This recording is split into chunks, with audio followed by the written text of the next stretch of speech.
तो हेलो दोस्तों, स्वागत है सब लोगों का हमारे यूट्यूब चैनल फॉरेस्ट मांगा स्पेन चैनल में। तो हमने अब तक देखा था वांसो कह रही होती है कि चलो अच्छा ही हुआ कि लीफन अभी मेरे साथ नहीं है, नहीं तो वो भी मेरे साथ इस मुसीबत के अंदर फंस जाता। अब बस सिर्फ एक ही ऐसा इंसान है जो कि मुझे इस मुसीबत के अंदर से बचा सकता है, वो है मिस्टर यंगर मास्टर। लेकिन वो मुझे थोड़ी ना जानता है जो कि वो मुझे बचाने के लिए यहाँ भागता हुआ चला आएगा। ना ही मुझे पता है कि वो फिलहाल अभी कहाँ पर है। तभी लीफन बाहर आ जाता है और वो कहता है, मैं ही हूँ वो इंसान जिसकी तुम्हें जरूरत है। लीफन को देख वांसो चिल्लाते हुए बोलती है, लीफन तुम यहाँ क्या कर रहे हो? जल्दी करो और यहाँ से भाग जाओ, ये जगह ना बिल्कुल भी सेफ नहीं है। अगर उन्होंने तुम्हें पकड़ लिया ना तो वो तुम्हें मार डालेंगे, तो अब जल्दी करो और यहाँ से भाग जाओ। वांसुओं को चिल्लाते हुए सुन वो तीनों असिस्टेंट्स लीफन को देख लेते हैं। कमीने आखिर तू अंदर कैसे आया? वहीं रुक जा, अगर तूने एक कदम और आगे बढ़ा है तो मैं तुझे शूट कर दूंगा। लीफन को देख लीडर सोच रहा होता है, हम तीन भाई और तीनों ही तबाही हैं, क्योंकि हम तीनों ही इनस्टेंट कल्टिजन लेवल की पीक पर हैं और हमारे पास हथियार भी हैं। अगर यहाँ कोई ग्रैंड मास्टर भी आ जाए तो मैं उसे कांटे की टक्कर दे सकता हूँ। वहीं ये दुबला पतला सा लड़का, मुझे ना इसके अंदर से किसी भी तरह का ऑरा महसूस नहीं हो रहा है, तो इसका मतलब तो साफ है कि ये लड़का एक नॉर्मल इंसान है। लेकिन फिर भी जब ये यहाँ आया तो मुझे इसका पता कैसे नहीं चला? इतना सोच वो कहता है, इस चूजों में ना मेरा मुकाबला कोई नहीं कर सकता। हाँ, लेकिन बस उस मिस्टर सिंगर मास्टर को छोड़ के। फिर वो सोचने लगता है कि ये नॉर्मल से दिखने वाला कमीना, ये ना एक मुर्गी को भी मारने के लायक नहीं है, तो ये मुझ जैसे किलर को क्या ही मारेगा। हाँ, लेकिन अगर ये वो मिस्टर सिंगर मास्टर होता तो बात कुछ और होती। लेकिन इतना दुबला पतला सा दिखने वाला लड़का वो मिस्टर सिंगर मास्टर थोड़ी ना हो सकता है। तुमने बिल्कुल सही अंदाजा लगाया, मैं ही हूँ वो मिस्टर सिंगर मास्टर। तुमने मेरे प्रोटेक्शन के अंदर किसी को किडनैप करने की हिम्मत की है, तो ये मत सोचना कि तुम यहाँ से जिंदा वापस जा पाओगे। तू कितना घमंडी है यार, अपने आप को यंगर मास्टर कह रहा है। तुझे ना अपनी औकात नहीं भूलनी चाहिए।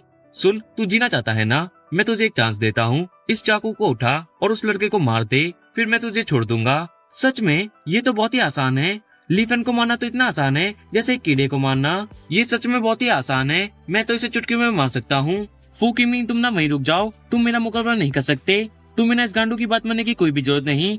तुम ना मेरा मुकाबला नहीं कर सकते तो एक साइड में जाके खड़े हो जाओ। मैं इन 3 कमीनों को मारने के बाद तुम्हें और वांसुओं को यहाँ से बाहर ले जाऊंगा। और वो मनी में सोच रहा होता है कि कीड़े भी अपनी जान की परवाह करते हैं, तो फूकीमी तो फिर भी एक इंसान है। वो अपनी जान बचाने के लिए डर के मारे पागल हो गया है, लेकिन मैं फिर भी उसे एक मौका दूंगा। वहीं दूसरी तरफ हम देखते हैं फूकीमी चाकू लेके भागते हुए आगे बढ़ रहा होता है और वो चिल्लाते हुए कह रहा होता है, लीफन क्या तुम सच में सोच रहे हो कि तुम ही वही ग्रैंड मास्टर हो? मूड ऑफ वांसु के हाथ बेइज्जत होकर मुझे बहुत ही ज्यादा बेचैनी महसूस हो रही थी, लेकिन अब मुझे खुशी है कि मुझे अपने गुस्से को निकालने के लिए एक जगह मिल गई है। फिर वो लीफन के एकदम पास पहुंचकर उस पर अटैक करते हुए चिल्ला के कह रहा होता है, अगर ब्लेम करना है तो अपनी किस्मत को करो। अगर तुम्हें दोबारा इंसान बनने का मौका मिले तो फिर कभी इतना घमंड मत करना, अब मर जाओ। फूकीमिंग, मैं बस तुम्हें एक अच्छे इंसान बनने की नीयत सिखा रहा था, लेकिन तुम मुझे मारने की धमकी दे रहे हो, तो फिर मत कहना कि मैं तुम्हें क्यों मार रहा हूँ। इतना कहकर लीफन अपनी डिवाइन पावर्स का यूज करता है, जिससे फूकीमिंग के पैर धीरे धीरे गायब होने लगते हैं। पैर गायब होने की वजह से फूकीमिंग नीचे गिर जाता है और वो चिल्लाते हुए कहता है, इम्पॉसिबल, तुम इतना स्ट्रॉन्ग कैसे हो सकते हो? कमीना, अगर तूने मुझे नहीं बचाया ना तो मेरे मास्टर वो ना। लीफन बोलता है, फूकीमिंग तुम्हारी इस हालत के लिए तुम खुद ही जिम्मेदार हो। मैंने तुम्हें एक चांस दिया था, लेकिन तुमने उसे नहीं लिया। तुमने मेरी बात नहीं मानी। अगर तुम मेरी बात मानकर साइड में खड़े रहते ना तो अभी तुम्हारी ऐसी हालत नहीं होती। और अब बस वहाँ पड़े रहकर देखो कि कैसे मैं इन 3 कमीनों को मारता हूँ। अगर तुम ग्रैंड मास्टर भी हो तो क्या तुम एक कैननबॉल को रोक सकते हो? मैं तुम्हें बद्दुआ देता हूँ, तुम पागल हो। मैं तुम्हें मौत की बद्दुआ देता हूँ कि तुम बहुत ही बुरी मौत मरो। फिर हम उन 3 असिस्टेंट्स को देखते हैं। अरे लीडर, ये सच में वही है वो मिस्टर यंगर मास्टर, चूजों का टॉप मास्टर। लीडर, अब हम क्या करें? वो इसी तरह आगे बढ़ रहा है। लीडर कैनल बॉल को अपने कंधों पर रखकर चिल्लाते हुए कहता है, देखने का टाइम नहीं है लड़को, हमारे सामने एक असली भूत है। हथियार तैयार करो, अटैक करो, इस मॉन्स्टर को जिंदा मत छोड़ना। इतना कहते हुए वो कैनल बॉल को फायर कर देता है, जो कि सीधा लीफन की तरफ आगे बढ़ रहा होता है। तभी लीफन अपनी डिवाइन पावर का यूज करके एक बड़े हाथ को समन करता है और उस अटैक को रोक लेता है। फिर वो सोचने लगता है, अच्छा हुआ कि मैंने अभी हिडन डेकोरेटेड फॉर्मेशन की स्पिरिचुअल एनर्जी को ऑब्जर्व किया है। मेरी कर्जन बेस काफी बढ़ गई है, अब मैं रॉकेट को रोक सकता हूँ। तभी हम देखते हैं अचानक से लीडर लीफन के पीछे आ जाता है और वो अपनी की एनर्जी को रिलीज करते हुए लीफन पर अटैक करते हुए चिल्लाकर कह रहा होता है, यही वजह है कि मैंने असिस्टेंट बनना चूज किया, तुम जैसे सोच से परे मॉन्स्टर से लड़ने के लिए। मैं मौत से नहीं डरता। अगर आज मैंने चूजों के टॉप मास्टर को हरा दिया तो मेरी इज्जत आसमान छू लेगी, अगर नहीं तो कोई बात नहीं, मैं मर जाऊंगा। मौत ना मेरे लिए कुछ नहीं, तो आजा मेरा सामना कर, मुझे एक शानदार बैटल दिखा। लीफन बोलता है, ओ अच्छा, लेकिन क्या तुम्हारे पास वो ताकत है जिससे कि तुम मुझसे फाइट कर सको? फिर हम देखते हैं लीफन अपने उस बड़े डिवाइन हाथ से लीडर के माथे पर एक स्ट्राइक लगाता है, जिससे लीडर दर्द के मारे चिल्लाने लगता है। वहीं दूसरी तरफ हम उन दो बाकी के असिस्टेंट्स को देखते हैं, जिसमें पहला असिस्टेंट बोल रहा होता है, लीडर मर गए, हम इससे नहीं जी सकते, ये बंदा ना बिल्कुल अलग ही लेवल का है, अगर हम दोनों यहाँ ऐसे खड़े रहे ना तो हम दोनों ही मारे जाएंगे, तो तुम यहाँ से भाग जाओ, मैं इसे थोड़ी देर रोकने की कोशिश करता हूँ और नैन्सी से कहना कि मैं उसे बहुत ही ज्यादा प्यार करता हूँ। दूसरा असिस्टेंट कहता है, क्या, लेकिन नैन्सी तो मेरी गर्लफ्रेंड है। तभी लिफन अपनी डिवाइन पावर का यूज करके उन दोनों असिस्टेंट को स्टैचू कर देता है। फिर दूसरा वाला असिस्टेंट बोलता है, हरामी मैं हिल भी नहीं सकता, काल क्या तूने मेरी नैन्सी के साथ, हाँ बॉब मैंने किया और ये जबरदस्त था, लेकिन अभी वो सब छोड़ो, बॉब मैं ना मरना नहीं चाहता, ये बंदा ना मुझे बहुत ही डरावना लग रहा है। डर लग रहा है और लगना भी चाहिए, तुम्हारी रूह अब मेरी है, नैन्सी को आखिरी बार याद कर लो क्योंकि अब तुम मरने वाले हो। इतना बोलकर लीफेन उन दोनों के सिर को उड़ा देता है। वहीं ये देख वांसो कह रही होती है, लीफेन तो सच में तुम ही हो चूजो के टॉप मास्टर, वो मिस्टर यंगर मास्टर। और वो मनी मन सोच रही होती है, मैं बिल्कुल ही पागल हूँ, लीफेन तो हमेशा से मुझे प्रोटेक्ट ही कर रहा था और मैंने सिर्फ उसे देखकर ही जज कर लिया कि वो मुझे प्रोटेक्ट करने के काबिल नहीं है। मैंने उसकी बेइज्जती की, उसे नीचा दिखाया और अब तो तब होगी जब मैंने लीफेन को छोड़कर उस नौसर के मास्टर फूकविंग को अपनी प्रोटेक्शन के लिए हायर कर लिया। सच में मैं एक पागल ही हूँ। फिर हम लेते हैं लीफेन अपनी पावर का यूज करके वांसु के हाथ को खोल देता है। फिर वो उसे अपनी गोदी में उठाकर कहता है, हमें जल्दी इस जगह से निकलना होगा, ये केमिकल फैक्ट्री ना किसी भी टाइम ब्लास्ट हो सकती है। वही नीचे पड़ा मास्टर फूकविंग कह रहा होता है, अरे मुझे यहाँ छोड़ के मत जाओ, मुझे भी अपने साथ ले चलो। लेकिन लीफेन उसे इग्नोर करके फैक्ट्री से बाहर जाने लगता है। वहीं पीछे से फूकविंग चिल्ला रहा होता है, कमी ने क्या तूने सुना नहीं, मैंने कहा कि मुझे भी अपने साथ ले चल। लेकिन लीफेन उसे स्टील इग्नोर कर देता है। फिर हम देखते हैं लीफेन और वांसु फैक्ट्री के बाहर आ गए होते हैं और पीछे फैक्ट्री में ब्लास्ट होने की वजह से पूरी फैक्ट्री तबाह हो जाती है। गाइस मुझे नया किसी चीज की कमी लग रही है, क्या आपको नहीं लग रही? रुको रुको एक सेकंड वेट करो, मैं आपको दिखाई देता हूँ।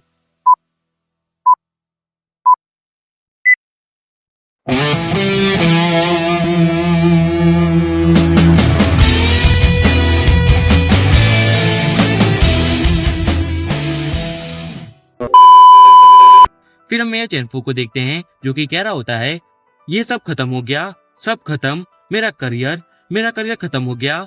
ना सिर्फ हम मोस्टेजेस को बचाने में फेल हुए, पर ये एक्सप्लोजन मेरे शहर को बदनाम कर देगी, मेरी रेपुटेशन बस बिल्कुल खत्म हो गई। वे हम मास्टर रेन को देखते हैं जो कि सोच रहा होता है, क्या फूकिमी मारा गया? वो तो सिंगिसा का अगला फ्यूचर था, अगला सक्सेसर। हमने उसकी ताकत बढ़ाने के लिए कितने सारे रिसोर्सेस का यूज किया था, पर अब वो मारा गया है, तो हमने जो रिसोर्सेस यूज किए थे वो सभी बेकार चला गया, सब कुछ बेकार।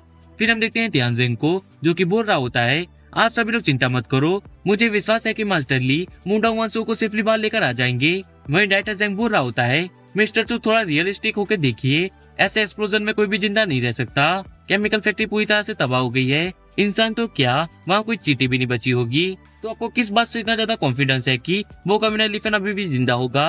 वो ना मुझे कुछ खास नहीं लगता था, वो बस रूड और अनोइंग था, वो बस एक ही काम अच्छे से करता था और वो खुद की तारीफ और बकवास करना, और वो खुद को यंगर मास्टर बता रहा था जिसने की नींव को हरा रखा है, ऐसे कमीने का तो मरी जाना बेहतर है। मास्टर रेन बोल रहा होता है, जब मैं खुद इस प्रॉब्लम को हैंडल नहीं कर पाया तो वो घमंडी लड़का क्या ही करता। खैर वो सभी लोग अब मर चुके हैं तो उनके बारे में सोचना बेकार है, तुम सभी लोग अब अपने घर जाओ। तभी हम देखते हैं कि धुएं में से लीफन बाहर आ रहा होता है, जिसे देख पुलिस वाला बोल रहा होता है, अरे देखो वहाँ ऊपर कोई हवा में उड़ रहा है, वाओ ये काफी अमेजिंग है। वहीं तियाजिंग बोल रहा होता है, मिस्टर ली मैं जानता था कि आप ये कर सकते हैं। लीफेन को देख सभी लोग कह रहे होते हैं, अरे ये तो मास्टर ली हैं, उन्होंने मिस मूडोंग वांसु को बचा लिया। फिर वो दोनों छत के ऊपर लैंड करते हैं। मिया चैनफू बोल रहा होता है, हम बहुत ही लकी हैं कि मिस्टर ली ने हमें होस्टेजेस को बचाने में मदद की, मैंने तो कभी नहीं सोचा था कि आप ही वही मिस्टर यंगर मास्टर होंगे। वो मास्टर रेन वो खुद को बहुत ही पावरफुल बता रहा था, लेकिन जब वो अंदर होस्टेज को बचाने के लिए गया तो वो उन असिस्टेंट्स की मार खा के वहाँ से भाग आया। वहीं आपने तो उन असिस्टेंट्स को मार के मूडोंग वांसु को बचाकर बाहर ले आए, ये करके तो आपने मास्टर रेन के चेहरे पर तमाचा मारा है। वो कह रहा था ना कि आप एक घमंडी बच्चे हो। फिर हम देखते हैं वांसु से एक बंदा बोल रहा होता है कि मिस मूडोंग हमने आपको आपके घर तक छोड़ने की सारी तैयारी कर दी है, हम आपको सेफली घर छोड़ देंगे। वही टाइटर जेंग सोच रहा होता है, मुझे ना बिलीव नहीं हो रहा है कि लीफेन ही वही मिस्टर यंगर मास्टर है। तभी लीफेन के पास आके मास्टर रेन कहता है, कमीने फूकिमिंग कहाँ है, वो तुम्हारे साथ क्यों नहीं है? लीफेन बोलता है, तुम्हें क्या लगता है कि वो मेरे साथ बाहर क्यों नहीं आया? अगर वो मेरे साथ बाहर नहीं आया तो इसका तो एक ही मतलब है ना कि वो मर चुका है। ये सुन मास्टर रेन चिल्लाते हुए बोलता है, क्या तूने उसे बचाया क्यों नहीं? तभी लीफेन उसकी उंगली को पकड़कर उसे मोड़ देता है और बोल रहा होता है, तुम्हारी हिम्मत कैसे हुई मुझे उंगली दिखाने की? कमीने तेरी ये हिम्मत की, तूने मेरी उंगली को मोड़ा। और वो मनी मन सोच रहा होता है, मैं सिंह सेट का वाइस एक मास्टर हूँ, बाहर समाज में मेरी बहुत ही ज्यादा इज्जत है। अगर ये बात बाहर कहीं फैल गई ना कि किसी बच्चे ने मुझे बेइज्जत कर दिया, तो फिर मैं किस मुंह से समाज में रह पाऊंगा। इतना सोच वो कहता है, तुम मुझे बेइज्जत नहीं कर सकते, मैं सिंह सेट का वाइस एक मास्टर हूँ, मेरे साथ मेरा पूरा सेक्ट है, तो इस बात को याद रखना कि तुम मेरा कुछ भी नहीं बिगाड़ सकते। और वो सोच रहा होता है, ये लड़का तो अभी बहुत ही यंग है, इसने पक्का से उन असिस्टेंट्स को हराने के लिए कोई गंदी ट्रिक खेली होगी, वरना ऐसा सीधा साधा दिखने वाला बच्चा क्या जाने कि फाइट क्या होती है।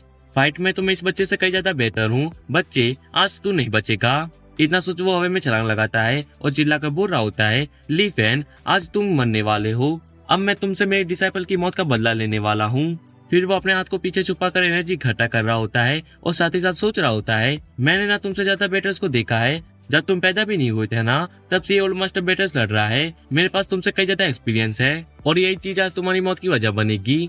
अब संभालो मेरी secret technique, strong ground flower needle. इतना बोल के वो लिफिन की तरफ नीडल्स फेंक देता है और साथ ही साथ सोच रहा होता है कि मेरी ये नीडल्स पॉइजन वाली है, अगर मेरी ये नीडल किसी नॉर्मल इंसान को छुप भी जाए ना, तो उस इंसान का जिंदा बचना मुश्किल ही नहीं नामुमकिन है। लेकिन हम देखते हैं लिफिन अपने पास को यूज करके उस अटैक को रोक लेता है। क्या तुम्हारी ये बच्चों वाली ट्रिक को तुम अपनी सीक्रेट ट्रिक बता रहे हो और तुम इस टेक्निक से मुझे मारने चले हो? ये करके ना तुम अपने आप को शर्मिंदा कर रहे हो। अब जरा तुम खुद अपनी नीडल्स का स्वाद चखो। इतना बोलकर वो नीडल्स को मास्टर रेन के ऊपर अटैक करने के लिए वापस भेज देता है, जो कि सीधा जाके मास्टर रेन को लगती है। इससे मास्टर रेन दर्द के मारे चिल्लाने लगता है और वो बोल रहा होता है, ये बहुत ही ज्यादा दर्द कर रहा है, कभी ना मैं तुझे मार डालूंगा।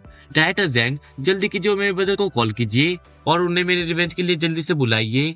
अगर यहाँ तुम्हारे सीनियर्स भी आ जाए ना, तो वो भी मेरा कुछ नहीं बिगाड़ सकते, मैं उन सभी लोगों को भी खत्म कर दूंगा। इतना कहकर वो अपनी पावर्स को यूज करता है और मास्टर रेन के पैरों के अंदर 2 डिवाइन सरियों को गोप देता है। इससे मास्टर रेन दर्द के मारे चिल्लाते हुए बोल रहा होता है, तुम कमीने, अगर तुम्हें मुझे मारना ही है तो मुझे एक बारी में क्यों नहीं मार देते, ये बहुत ही ज्यादा दर्दनाक है। ये देख डायरेक्टर जैंग सोच रहा होता है, ये ठीक नहीं है, मैंने नहीं सोचा था कि लीफेन इतना ज्यादा स्ट्रॉन्ग होगा। यहाँ तक कि मास्टर रेन भी उसके सामने कुछ नहीं कर पाए, वो भी उस लीफेन से हार गए। अगर मैं यहाँ ऐसे ही खड़ा रहा तो वो मुझे भी मार डालेगा, वो ना बहुत ही ज्यादा रूथलेस है। मुझे जल्दी यहाँ से भागकर सिंगिंग सेट के मास्टर से मिलना होगा, शायद अब वही हैं जो कि इस कम्युनिटी लीफेन को संभाल सकते हैं। इतना सोच वो फोन को वहीं छोड़ वहाँ से भागने लगता है। तभी हम देखते हैं लीफेन उसके सामने आके उसे रोक देता है और उसे एक रैप्टा मारता है, जिससे डायरेक्टर जैंग नीचे गिर पड़ता है। रुको लीफेन, मैं लेपर्ड ग्रुप का डायरेक्टर हूँ, जब भी सूरज मुझसे मिलता है तो वो मुझसे रिस्पेक्ट से बात करता है, यहाँ तक कि तियानजेंग भी मुझसे रिस्पेक्ट से बात करता है, तो तुम मुझे ऐसे सबके सामने नहीं मार सकते। चीजों को संभालने का सही तरीका नहीं है। क्या तुम्हें इस देश के कानून से डर नहीं लगता? मैं गवर्नमेंट के लिए काम करता हूँ, तो मैं तुम्हें मुझ पर अटैक करने के जुर्म में जेल करवा सकता हूँ। क्या इंसानी कानून? हाँ, तुम्हारे ये इंसानी कानून ना इस गॉड किंग के ऊपर काम नहीं करते। और क्या कहा तुमने, मैं तुम्हें नहीं मार सकता? तो चलो मैं भी देखता हूँ कि कौन से कानून आज मुझे तुम्हें मारने से रोक सकते हैं। ये रहा पहला रैप्टा, ये रहा दूसरा रैप्टा, और अब ये ले मेरी स्पेशल टेक्निक, रैप्टो की बारिश। डायरेक्टर जैंग बोल रहा होता है, प्लीज मुझे जाने दो, मैं गलत था। फिर लीफेन उसे नीचे फेंक देता है। तुम चींटियों को मार के ना मुझे ताजगी महसूस होती है, ये ना बहुत ही बढ़िया है, रोज तुम चींटियों को मारो और ताजगी महसूस करो। तभी कॉल पर सीनियर ब्रदर बोल रहा होता है, कौन कमीना है जो कि मेरे ब्रदर को मार रहा है? लीफेन फोन को उठाकर बोलता है, हेलो हेलो हेलो। अरे बोलो चीटी, मेरा टाइम वेस्ट मत करो, इस गॉड किंग के पास ना फालतू का टाइम नहीं है। ये सुन सीनियर ब्रदर कॉल पर बोल रहा होता है, कमीने, तुम कौन हो जो कि मुझसे इस तरह से बात कर रहे हो, और मेरे ब्रदर का फोन तुम्हारे पास क्या कर रहा है? बोलो बच्चे। रुको रुको, अगर तुम मुझसे इस तरह से बात कर रहे हो, इसका मतलब है कि तुम ही वही बच्चे हो जिसने कि मेरे ब्रदर को पीटा है। तुम बस वेट करो, मैं जल्दी ही वहाँ के तुम्हारे सिर को तुम्हारी बॉडी से अलग कर दूंगा। वही मास्टर रेन चिल्लाते हुए बोल रहा होता है, सेक्ट मास्टर सीनियर ब्रदर, इस कमीने ने मेरे साथ गंदी चाल खेलकर मुझे मारा है, आपको इसे मारकर इससे मेरा बदला लेना होगा। तभी लीफेन कॉल पर सेक्ट मास्टर से बोलता है, मैंने न सिर्फ इस कमीने रेन को ही नहीं, बल्कि मैंने तो तुम्हारी डिसेबल फूकीमिंग के पैरों को भी हटाकर उसे वही फैक्ट्री के अंदर एक्सप्लोजन में छोड़ दिया। वैसे तो मेरा उसे मारने का कोई इरादा नहीं था, मैं तो उसे अंदर बचाने ही गया था, लेकिन उसने अपनी इस 2 कौड़ी की लाइफ को बचाने के लिए मुझे मारने का ट्राई किया, तो मैंने तो बस उसे एक छोटा सा सबक सिखाया, मैंने तो बस उससे उसकी लाइफ को छीन लिया।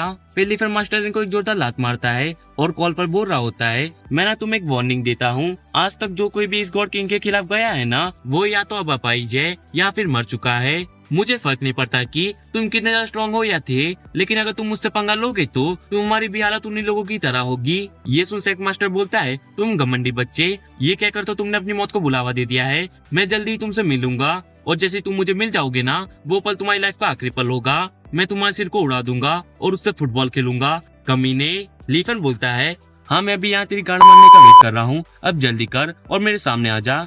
और याद रखना कि I am Leafen, the immortal supreme god. तो इसके आगे क्या होगा वो हम देखेंगे नेक्स्ट एपिसोड में। तब तक के लिए थैंक्स फॉर वॉचिंग।